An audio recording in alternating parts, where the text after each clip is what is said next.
नमस्कार। आज हम इतिहास के एक ऐसे पन्ने को देख रहे हैं, उत्तराखंड का इतिहास, जो सिर्फ गुजरी हुई बात नहीं है, बल्कि आज भी हमें बहुत कुछ सिखाता है।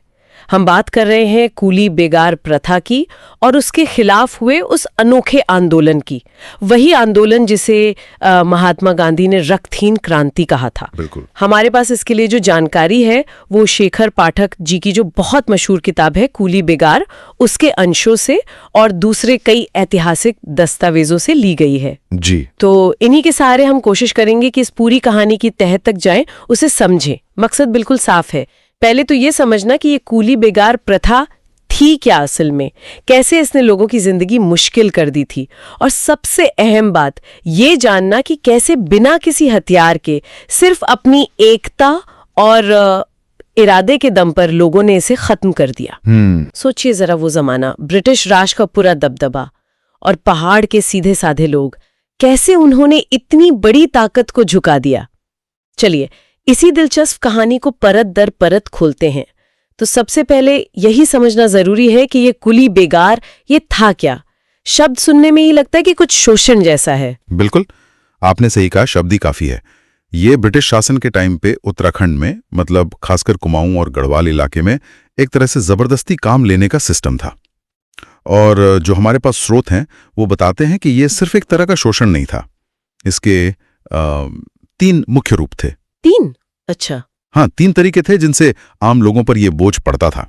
पहला तो था कुली बेगार, सीधा सीधा मतलब कि जब भी कोई अंग्रेज अफसर या कोई कर्मचारी एक गांव से दूसरे गांव जाएगा तो रास्ते में जितने गांव पड़ेंगे वहां के लोगों को बिना किसी पैसे के, बिना मजदूरी के उसका सारा सामान ढोना पड़ेगा। बिना पैसे के?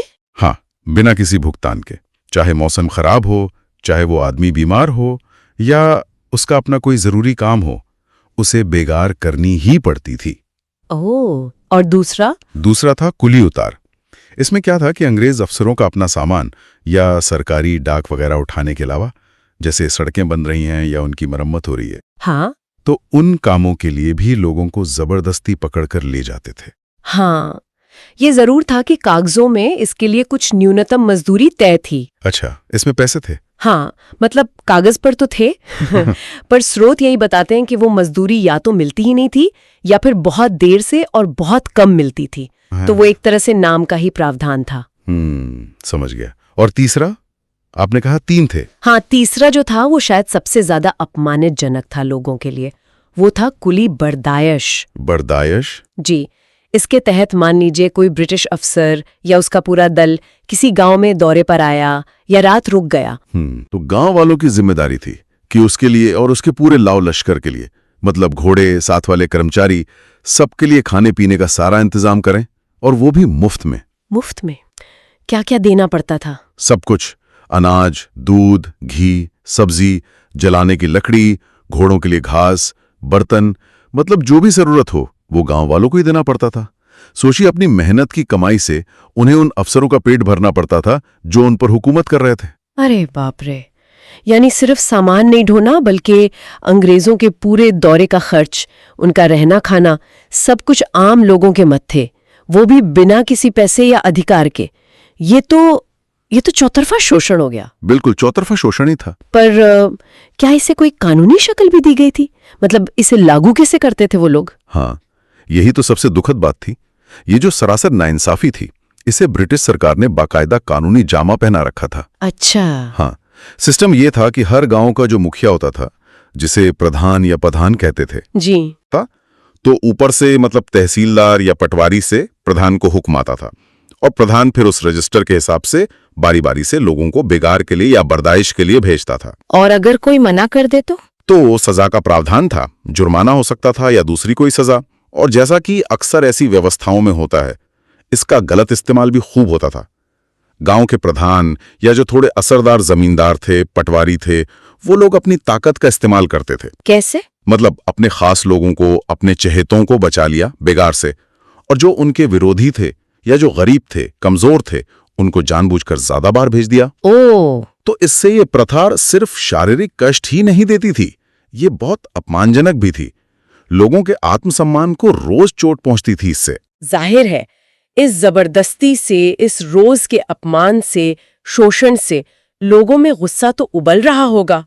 क्या इसके खिलाफ पहले भी कोई आवाज उठी, कोई कोशिश हुई इसे रोकने की? हाँ, गुस्सा तो बहुत पहले से था, लगभग तभी से जब ये प्रथा ठीक से लागू हुई।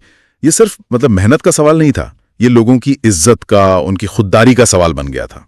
और स्रोत बताते हैं कि इसे खत्म करने या कम से कम इसमें कुछ सुधार करने की कोशिशें हुई, ब्रिटिश अफसरों की तरफ से भी और स्थानीय लोगों की तरफ से भी। हालांकि वो कोशिशें पूरी तरह कामयाब नहीं हो पाई। अच्छा। हाँ, लेकिन उन्होंने कहीं ना कहीं विरोध के लिए जमीन जरूर तैयार कर दी थी। जैसे एक शुरुआती ब्रिटिश कमिश्नर थे, जॉर्ज विलियम ट्रेल। उनको माना जाता है कि वो उत्तराखंड के लोगों के लिए कुछ हमदर्दी रखते थे। तो उन्होंने बहुत पहले सन 1822 में ही इस प्रथा को हटाने की कोशिश की थी। और इसकी जगह उन्होंने सोचा था कि खच्चरों की एक फौज बना दें, एक पैक एनिमल कॉर्प्स, सामान ढोने के लिए। उन्होंने ये आइडिया ग्लेन नाम के एक दूसरे अफसर को दिया भी था, पर शायद पैसे की कमी रही होगी या सिस्टम ही ऐसा था कि वो कोशिश कामयाब नहीं हो पाई। यानी कोशिश हुई थी पर नाकाम रही। हाँ जी। फिर लोगों के लेवल पर भी विरोध दिखता है। सन 1840 में लोहाघाट छावनी के पास के गांवों ने क्या किया कि जबरदस्ती बर्दाश्त लेने के विरोध में उन्होंने छावनी में अपना अनाज सब्जी बेचना ही बंद कर दिया। अरे वाह, ये तो एक तरह का असहयोग हो गया। बिल्कुल, आर्थिक असहयोग का एक शुरुआती रूप कह सकते हैं इसे। हाँ। और विरोध का असर देखिए कि 1857 के आसपास, जब वो गदर का टाइम था, उस वक्त कुमाऊं के कमिश्नर थे हेनरी रैमसे। हाँ। उनको कुली मिलना इतना मुश्किल हो गया था कि सरकारी काम कराने के लिए उन्हें जेल के कैदियों को लगाना पड़ा। कैदियों को? ये तो दिखाता है कि लोग कितने तंग आ चुके थे। हाँ बिल्कुल, वो किसी भी तरह बचना चाहते थे इससे। फिर एक और हिम्मत वाली घटना हुई 1903 में अल्मोड़ा जिले के खत्याड़ी गांव में। वहां 16 गांव वालों ने मिलकर बेगार करने से साफ मना कर दिया। 16 लोगों ने एक साथ? हाँ, ये बड़ा कदम था उस वक्त। हालांकि हुआ ये कि ब्रिटिश हुकूमत ने इसे बगावत माना और उन गांव वालों पर मुकदमा चला दिया, लेकिन इसने ये तो दिखा दिया कि मिलकर विरोध किया जा सकता है। एक मिसाल कायम हुई। जी। और फिर 1907 में तो अल्मोड़ा शहर में बाकायदा एक बेगार विरोधी सभा हुई।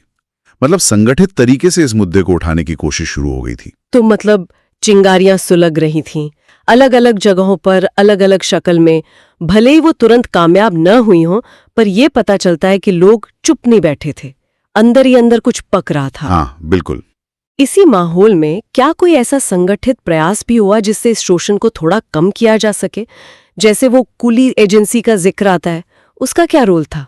हाँ, कुली एजेंसी का बनना एक जरूरी और कुछ हद तक पॉजिटिव कोशिश थी इस दिशा में।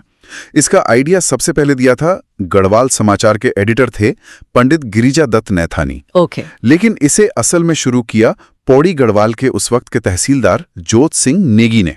उन्होंने 1908 में गांव वालों की तकलीफें देखकर पौड़ी में कुली एजेंसी खोली। इसका मकसद क्या था? मकसद शायद ये था कि एक सेंट्रल सिस्टम बन जाए, जहां से जरूरत पड़ने पर कुछ तय मजदूरी देकर कुलियों को बुलाया जा सके, ताकि गांव वालों पर जो सीधा बोझ पड़ता था वो कुछ कम हो। एक तरह का सुधार। हाँ, एक सुधारवादी कदम था। हालांकि इसने जो मूल समस्या थी, यानी जबरदस्ती काम लेने की, उसे तो खत्म नहीं किया, पर इसने लोगों को संगठित होने और अपनी समस्या का हल खोजने के लिए एक रास्ता जरूर दिखाया।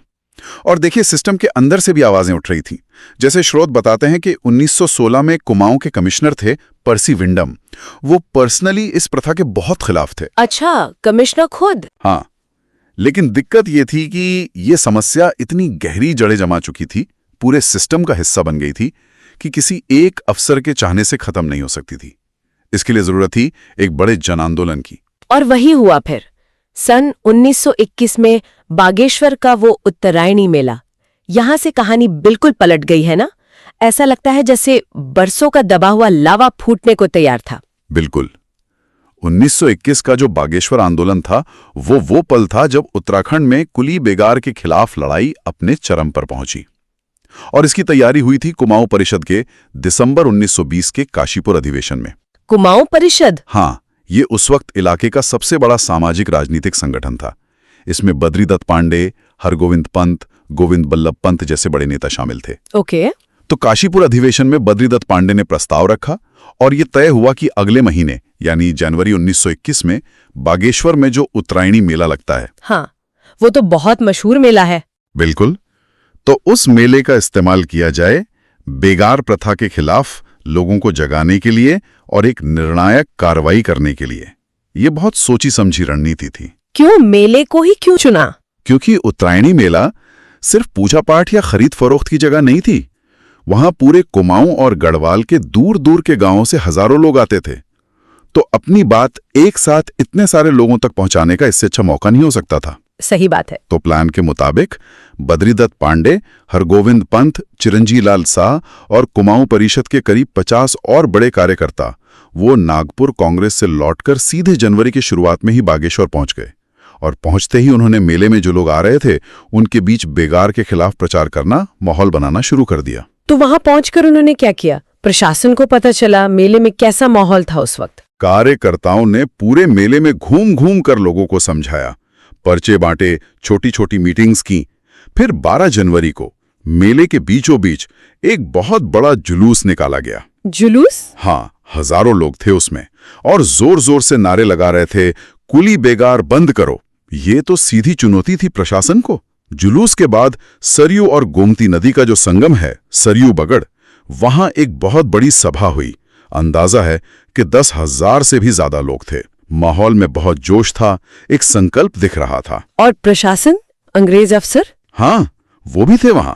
डिप्टी कमिश्नर डाइबिल और दूसरे अफसर मौजूद थे। वो नजर रखे हुए थे कि क्या हो रहा है। फिर अगले दिन 13 जनवरी को एक और बड़ी अनोखी बात हुई। कई मालगुजार, मतलब वो लोग जो सरकार के लिए लगान वसूलते थे और गांव में जिनका रुतबा होता था, वो आगे आए। अच्छा, उन्होंने क्या किया? उन्होंने हिम्मत दिखाई और आंदोलन का साथ देने का फैसला किया। उन्होंने अपने अपने गांव के वो रजिस्टर जिनमें बेगार देने वालों के नाम लिखे जाते थे, उनको सरयू नदी में बहा दिया। क्या बात है! यानी सरकार के ही नुमाइंदे वो ही व्यवस्था के खिलाफ हो गए। ये तो प्रशासन के लिए बड़ा झटका रहा होगा। बिल्कुल, बहुत बड़ा झटका। और फिर आया वो खास दिन 14 जनवरी, मकर संक्रांति। हाँ, 14 जनवरी 1921, मकर संक्रांति, उत्तरायणी मेले का सबसे खास दिन। सरयू बगड़ पर फिर से हजारों लोग जमा हुए, शायद पहले दिन से भी ज्यादा। सुबह नहा धोकर पूजा करके लोग इंतजार कर रहे थे कि अब आगे क्या होगा। माहौल में जैसे बिजली सी दौड़ रही थी। उसी वक्त बद्रीदत्त पांडे, जिन्हें कुमाऊं केसरी भी कहते हैं, वो मंच पर आए और उन्होंने एक बहुत जोशीला, बहुत भावनात्मक भाषण दिया। उन्होंने लोगों से कहा कि बस अब बहुत हुआ अपमान, अब और नहीं सहना है। फिर उन्होंने पास में जो सदियों पुराना पवित्र बागनाथ मंदिर है, शिवजी का मंदिर, हाँ, बागेश्वर का प्रसिद्ध मंदिर, हाँ बिल्कुल, उसकी तरफ इशारा किया और लोगों से कहा कि बागनाथ भगवान को साक्षी मानकर कसम खाओ कि आज से कोई कुली बेगार नहीं करेगा। और लोगों ने क्या किया? वो पल कैसा रहा होगा, हजारों लोग एक साथ? वो यकीनन एक ऐसा पल रहा होगा जो इतिहास में दर्ज हो गया।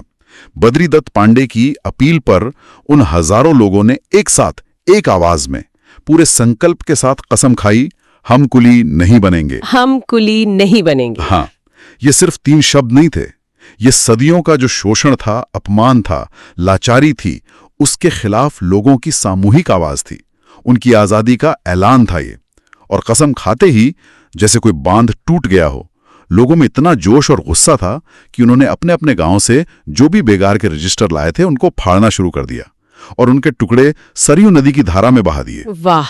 मतलब सिर्फ कागज नहीं फाड़े, बल्कि उस पूरी गुलामी की निशानी को, उस सिस्टम के प्रतीक को ही नदी में बहा दिया। ये कितना शक्तिशाली विरोध था, पूरी तरह अहिंसक, लेकिन प्रशासन की जड़ें हिला देने वाला। बिल्कुल, ये कोई सिर्फ गुस्से का इजहार नहीं था। ये उस व्यवस्था के प्रतीक को मिटा देने का एक सोचा समझा सिंबॉलिक कदम था, जिसने प्रशासन की कमर तोड़ दी। इसने ब्रिटिश हुकूमत को साफ संदेश दे दिया कि अब लोग ये जुल्म बर्दाश्त नहीं करेंगे। इतनी बड़ी भीड़, सरकार के खिलाफ इतना खुला प्रदर्शन, अंग्रेज अफसरों ने कुछ किया नहीं? मतलब कोई लाठी चार्ज, गोलीबारी? देखिए, डिप्टी कमिश्नर WC डेबिल वहीं मौजूद था, अपनी पूरी पुलिस फोर्स और एडमिनिस्ट्रेशन के साथ। और हजारों लोगों का ये संगठित और इतना पक्का इरादा देख के वो बौखला गया था। स्रोत बताते हैं कि उसके दिमाग में आया भी कि इस निहत्थी भीड़ पर गोली चलवा दे। शायद वो जलियांवाला बाग जैसा कुछ करना चाहता हो। ओह! लेकिन तभी बद्रीदत्त पांडे ने गजब की हिम्मत दिखाई। वो आगे बढ़े और डाइबिल को सीधी चुनौती दे डाली। क्या कहा उन्होंने? उन्होंने डाइबिल से कहा, मिस्टर कमिश्नर, कितनी गोलियां चलाओगे तुम? तुम्हारे पास गोलियां गिनी चुनी हैं, पर हमारे सीने अनगिनत हैं। चलाओ गोलियां, पर यह समझ लो कि जनता की ये चट्टान तुम्हारी गोलियों से नहीं टूटेगी। तुम्हारी गोलियां खत्म हो जाएंगी और तुम यहीं बेबस खड़े रह जाओगे। उस माहौल में ऐसी चुनौती देना, वो भी सीधे अंग्रेज डिप्टी कमिश्नर को, कमाल का साहस। इससे तो भीड़ का हौसला और बढ़ गया होगा ना? बिल्कुल। बद्रीदत्त पांडे की इस हिम्मत और जनता के अडिग रवैये को देखकर डायबल की शायद हिम्मत टूट गई। उसने बल प्रयोग का हुक्म नहीं दिया। और ये जानना भी जरूरी है कि ये विरोध सिर्फ कुमाऊं के बागेश्वर तक ही नहीं रहा। लगभग उसी वक्त गढ़वाल में भी चांदपुर पट्टी के नौगांव इलाके में ऐसी ही आवाज उठी। अच्छा, गढ़वाल में भी? हाँ, वहां अनुसुईया प्रसाद बहुगुणा और केशर सिंह रावत जैसे नेता थे। उनके नेतृत्व में वहां के लोगों ने पहले ही तय कर लिया था कि वो डिप्टी कमिश्नर पी मेशन के दौरे पर कोई बेगार नहीं देंगे। तो जब डिप्टी कमिश्नर मेशन अपने लाव लश्कर के साथ पहुंचे, गांव वालों ने मिलकर साफ मना कर दिया। न कुली दिया, न कोई और बेगार।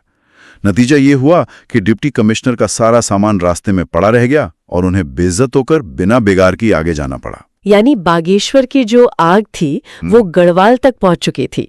ये दिखाता है कि ये सिर्फ एक जगह की बात नहीं थी, बल्कि पूरे पहाड़ी इलाके में इस प्रथा के खिलाफ एक लहर बन गई थी। सही कहा आपने। ये पूरे उत्तराखंड की जनता की एक साथ उठ खड़ी होने की इच्छा थी। तो फिर इस इतने बड़े, इतने संगठित और पूरी तरह से अहिंसक विरोध का आखिर में नतीजा क्या निकला? क्या ये सदियों पुरानी प्रथा, जिसे कानून का भी सहारा था, वो सच में खत्म हुई?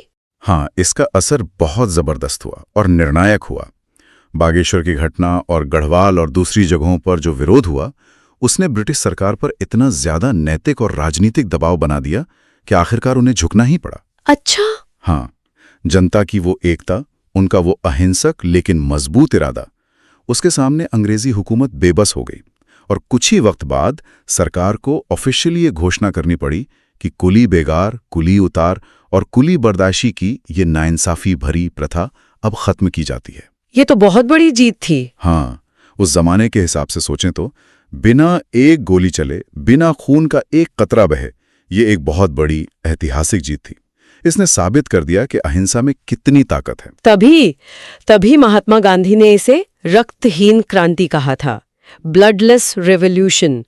ये शब्द इस आंदोलन की पूरी कहानी और उसके महत्व को बिल्कुल सही बयान करते हैं। बिल्कुल। महात्मा गांधी इस आंदोलन से बहुत ज्यादा प्रभावित हुए थे। उन्होंने यंग इंडिया में इसके बारे में लिखा भी, और न सिर्फ इसे रक्तहीन क्रांति कहा, बल्कि इसे भारत का जो राष्ट्रीय आंदोलन चल रहा था उसका एक जरूरी हिस्सा और अगुवा भी माना। राष्ट्रीय स्तर पर पहचान मिली इसे। हाँ, ये दिखाता है कि नेशनल लेवल पर इसकी कितनी अहमियत समझी गई। एक और उस वक्त के विचारक थे, स्वतंत्रता सेनानी स्वामी सत्यदेव परिव्राजक। उन्होंने इसे और भी महत्व देते हुए कहा कि ये उत्तराखंड में असहयोग आंदोलन की पहली ईंट है। अच्छा, मतलब गांधी जी के देशव्यापी असहयोग से भी पहले? हाँ, उनका कहना था कि गांधी जी के असहयोग आंदोलन से भी पहले उत्तराखंड की जनता ने यहाँ असहयोग का कामयाब प्रयोग करके दिखा दिया था। तो ये सिर्फ एक लोकल जीत नहीं थी, इसने राष्ट्रीय स्तर पर अहिंसक विरोध की ताकत दिखाई और आने वाली लड़ाइयों के लिए एक मिसाल कायम की। और इस पूरी ऐतिहासिक घटना को ठीक से दर्ज करने का, सहेजने का श्रेय भी कई लोगों को जाता है। जैसा आपने शुरू में कहा, इतिहासकार शेखर पाठक जी ने इस पर बहुत गहरा शोध करके कुली बेगार, उत्तराखंड में श्रम की ऐतिहासिकता और संघर्ष नाम से एक बहुत ही जरूरी और डिटेल्ड किताब लिखी है। हाँ, वो तो बहुत महत्वपूर्ण किताब है। हाँ, बिल्कुल। इस आंदोलन को समझने के लिए वो एक मील का पत्थर है। और साथ ही इसी घटना पर आधारित मधुली नाम की एक फीचर फिल्म भी बनी है। उसने भी इस कहानी को ज्यादा लोगों तक पहुंचाने में मदद की है। तो उत्तराखंड के इस कुली बेगार आंदोलन की पूरी कहानी से हमने ये देखा कि कैसे आम लोग, जो शायद रोजमर्रा की जिंदगी में साधारण दिखते हैं, जब वो एक साथ आते हैं, जब उनमें नाइंसाफी के खिलाफ लड़ने का पक्का इरादा होता है और जब वो अहिंसा का रास्ता चुनते हैं, तो वो सदियों पुरानी जालिम प्रथाओं को भी जड़ से उखाड़ सकते हैं। ये सिर्फ अंग्रेजों का सामान ढोने या उनकी मुफ्त में सेवा करने से इनकार नहीं था। ये अपने इंसान होने के सम्मान की, अपनी इज्जत की, अपनी आज़ादी और अपने फैसले खुद करने के हक की एक जबरदस्त लड़ाई थी, जिसे पहाड़ के लोगों ने अपनी एकता, अपनी नैतिक ताकत और अपनी अहिंसक रणनीति से जीता। आपने बिल्कुल सही कहा। ये आंदोलन हमें ये भी याद दिलाता है कि कैसे जमीनी स्तर पर, लोकल लेवल पर शुरू हुई लड़ाइयां भी देश की चेतना का, राष्ट्रीय चेतना का हिस्सा बन सकती हैं। और बड़े सामाजिक राजनीतिक बदलावों की नींव रख सकती हैं। इसने न सिर्फ उत्तराखंड के लोगों को दशकों पुराने बल्कि शायद सदियों पुराने शोषण और अपमान से आज़ादी दिलाई, बल्कि इसने भारत का जो आज़ादी का बड़ा संघर्ष था उसके लिए भी एक ताकतवर प्रेरणा दी, एक कामयाब मॉडल पेश किया। इसने दिखाया कि बिना हिंसा के भी बड़े बदलाव लाए जा सकते हैं। और अंत में अपने सुनने वालों के लिए एक सवाल छोड़ जाते हैं सोचने को। आज के समय में जब हमारा समाज अलग अलग तरह